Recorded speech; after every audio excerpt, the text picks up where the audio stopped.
Assalamu alaikum wa rahmatullahi wa barakatuh. My name is Qasim Muhammad Ali. I'm the Director of Worldwide Somali Students and Professionals, WSSP. And we have today Frantz Celestin, who is from IOM, and he is the Manager of MIDA Programme Somalia. Frantz, welcome. Thank you, Qasim, for the warm welcome and the introduction. It's a pleasure to be here today to discuss with you what we're doing in Somalia, and to also give the audience a view of what WSSP and IOM are doing together to find the qualified candidates to help rebuild Somalia. So thank you once again. As you know, WSSP have been working on project and also getting Somali professionals to go back home. We have done the first stage where we have sent people back home for free, but now we've managed to get IOM MIDA program on board.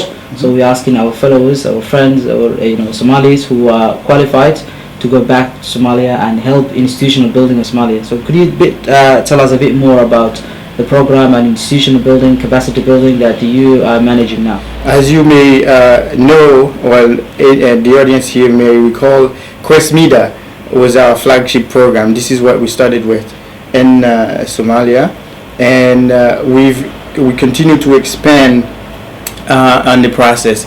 Of course, we have learned quite a bit from the initial implementation of WSSP MIDA, and we have actually managed to change and made it better. And specifically because of the comments that we got, because of the conversation we've had with the Somali diaspora in various countries such as the UK, our improvement, the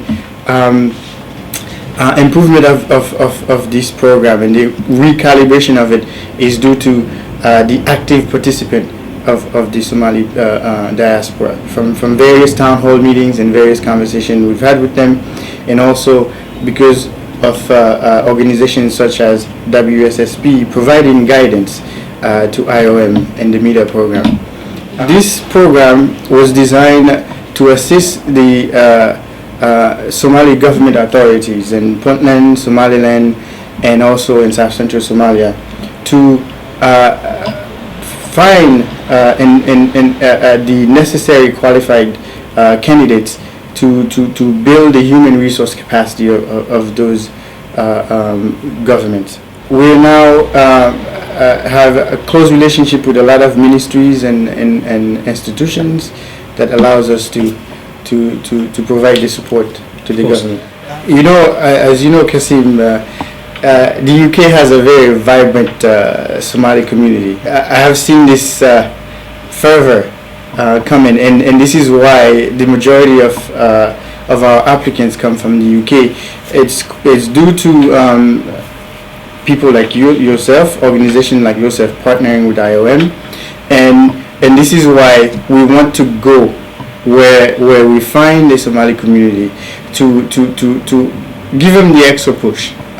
We will have the face-to-face conversation with our various partners in these cities to show our commitment to what we said we're going to do, and then to answer their questions face-to-face, and in some cases to dispel any misconception that might be out there about the program.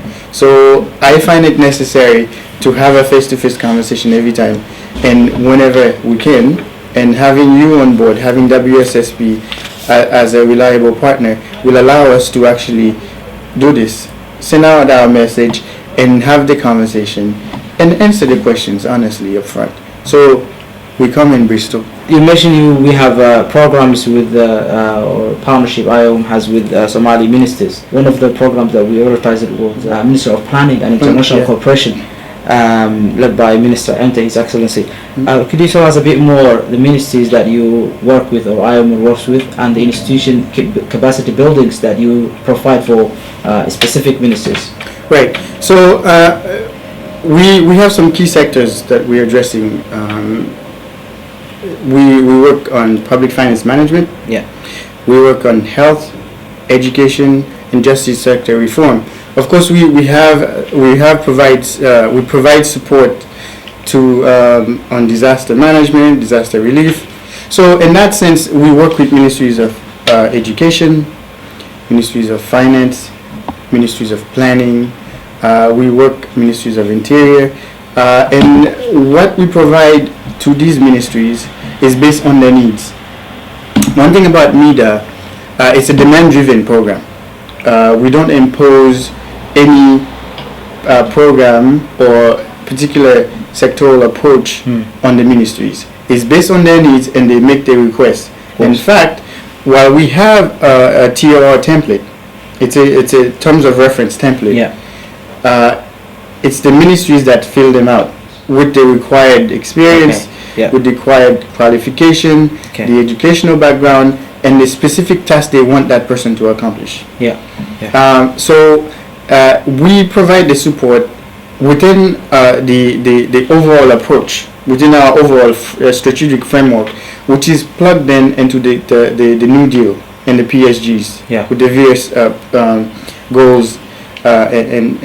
So we're following basically what the government is telling you. Yes. So the strategic plans and the specific work plan that any given institution may have. Okay. One of the reasons that our followers or members, WSSP, that is asking was the number of years of experience. Most of the people said, you know what, we don't have 10 or 20 years experience, and we have young professionals around the world. We have doctors, engineers, civil servants, geologists, biomedical scientists, nurse, and if ministry is asking for 10 to 20 years experience, that means they are looking for a specific number of people rather than to make use of Somali professionals. So what would you do about, or what ministries will do about the number of years experience? Right. I mean, that's a fair question. What we actually do, and yes, the ministries request specific person, is based on the need, and what, not specific person, but specific terms of reference or specific numbers of years and background of experience. It's based on what they think they need at the time. If it's not realistic, we can advise the ministry, or and if it's not realistic, then we can craft it in a bit. But I can understand the point. I can appreciate what somebody who has 2 or 3 years of experience and they do want to participate would want to get involved in. So I think it's important to marry the enthusiasm of the youth with the experience of the much older persons. To get a combination, we should not leave anybody out. We should make sure that we get the qualified candidates, some good quality applicants, and then and get also inject some enthusiasm, energy, and energy into the process. Absolutely. I wish to ask you about the process. One applies for the jobs. What kind of a process? What different phases, stages that people go through, and what's the time scale for that? Right, that's a very good question, because it says a lot about how we actually respond to the needs of the institutions. So there is a combination of factors that involve in getting a person on the ground. From the time we advertise the position to the time we put that person on the ground. In most cases, we can start from the time the request is made to the time we place the person on the ground, and that's a key factor. Why? Because when a ministry makes a request, we send them the terms of reference. We look at it. Sometimes the goals, what we see, the terms of reference has to be a smart terms of reference. So we have to be able to measure the impact that person is going to have. Sometimes we may have questions and go back and forth with the ministry, so that can delay the process. So once the position is advertised, we usually advertise them for 2 weeks. For 2 weeks, okay. Yes, and then depending on the number of applicants, it can take at least another week to shortlist them. And in most cases, we actually do the shortlisting ourselves. In some cases, we do it with the ministry. Okay. And the way it works, sometimes we have partner agencies that work with us. Okay. So you have a 3 entity panel. Okay. And because you may have a ministry in Hargeisa, and then somebody in Nairobi, and another agency in Nairobi. So what we would do, you'd have 4 candidates. Okay. So you shortlist 4 people. Right. You as the ministry, okay. You shortlist your own candidate. Yeah. I shortlist my candidate. Okay. You shortlist this candidate. Okay. In most cases, okay. IOM does it. Okay. We do it ourselves. Okay. Yeah. Okay. So if any of these candidates find him or herself shortlisted by all 3 agencies, that person is automatically shortlisted. Okay. We usually interview at least 3 candidates. Yeah. Sometimes we may go less, but in most cases it's 3 candidates. Okay. So once the shortlisting is done and is acceptable to the ministry, because they have to actually verify them. If it's acceptable to the ministry, then they tell us, okay, we accept those 3 or 4 candidates. Go ahead with the interview. Yeah. So now it's coordinating between us, the ministry, and the potential candidates. Yeah. So you have now, sometimes we lose a lot of time in that process, because if you send an email to the designee of the ministry, you say, okay, I'd like to hold the interviews on these dates. They say, no, I'm out of country. Can you hold it this? Yeah. And then that so happened to be the IOM staff is also out of country. Yeah. And then you can lose a lot of time. And so we have also the candidate's time to consider. Okay. So this is when we usually lose a lot of time, because the 2 weeks is set. We know we're going to advertise it for 2 weeks. Okay. The next step is to draft the interview notes. Okay. So everybody involved in the panel has to sign it, saying candidate number 1 is the person. And the other thing we don't put names on the CVs. Okay. We put candidate number 1, candidate number 3, candidate number 4, 5, 6, 7. Yeah. If we do a long list, we'll put the number as long as the list is. Okay. So to avoid any preferences. Yeah. So the persons on the panel, unless they have the other person's CV directly in front of them, would not know who they are interviewing. Absolutely. Yeah. It's to avoid any preferences. So how was the length from the day you start applying for the job and the day you actually land on the job? Is it 1 month, 2 months, 3 months, 4? What is it exactly? I would say in the last year or so, the average is 2 months. 2 months. Okay. Yeah. So once you have the interview notes, everybody signs it. Yeah. We make an offer to the selected candidate. Could you tell us a bit more? What is the plan for IOM or MIDA project in Somalia for the next 2 or 3 years? Because some people suggest that this is almost becoming an agency job, where people are applying for a job and going and coming back again. But will that be the process for a long time, or will it be some sort of another programs where MIDA is also concentrating or giving attention to it, like job creation?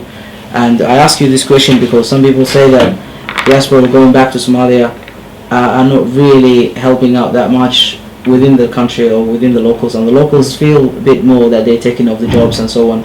So is MIDA or IOM in general doing on some programs that really job creation, wealth creation, right, and helping people in Somalia rather than those who are going from the diaspora to go back to Somalia? Right. That's a really good question. The average contract when we issued them is 1 year, but of course with the possibility of renewal. Yeah. And many people have been renewed, and I know I've been managing this project for 2.5 years, and there were people before me. Yeah. There are guys that were there a year before I showed up, and so they've been working for this project for the last 4.5 years. Yeah. On the questions of what they deliver to the ministry, and that's important, because the Somali people deserve somebody who's gonna go and actually do some work, somebody who's a change agent, somebody who's going to be out there and make real impact on the ground. I'm sure, and I know IOM wants that too. It's important for what we do to have an impact. It's important for us to deliver to the Somali people and to those who are paying the taxes that are giving us the funds. So yes, we will hold people accountable if they're not doing their job. This is what the reporting is about, and this is why you're required to submit a quarterly report. Cool. And if you don't submit it, you don't get paid. So the other part of the question is, how can the diaspora come in and taking the job? And this is not the spirit of the project. The spirit of the project, the diaspora, is a helping hand. Yeah. They're not going there to supplant, replace, or displace those who are on the ground. That's not the spirit. That would be, the basis for conflict, and we don't want to create new conflict in the country. We want our work to be part, in a way, to contribute to the peace building efforts within Somalia. So this is why the contract is finite. They go for a certain period of time, and they do the job that if we were to look for it, we couldn't find it in Somalia.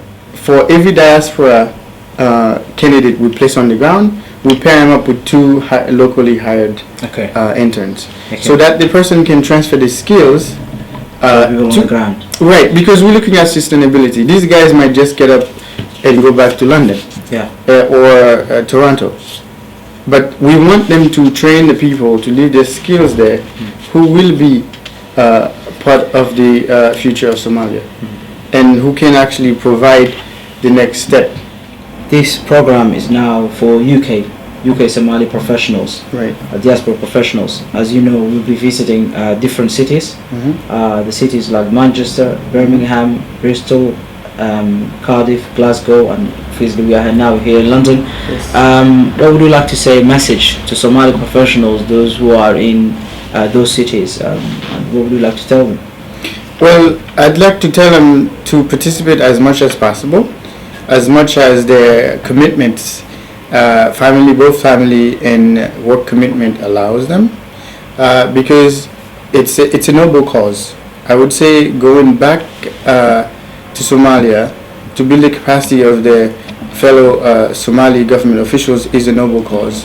There are a lot of threats against people like them, but I've seen the brave men and women of the Somali community have time and time again going back to do what they find absolutely necessary in order to build the government. So I say come. I would say I would appeal to their sense of legacy to come and join the program, to actually design a better tomorrow for the Somali people.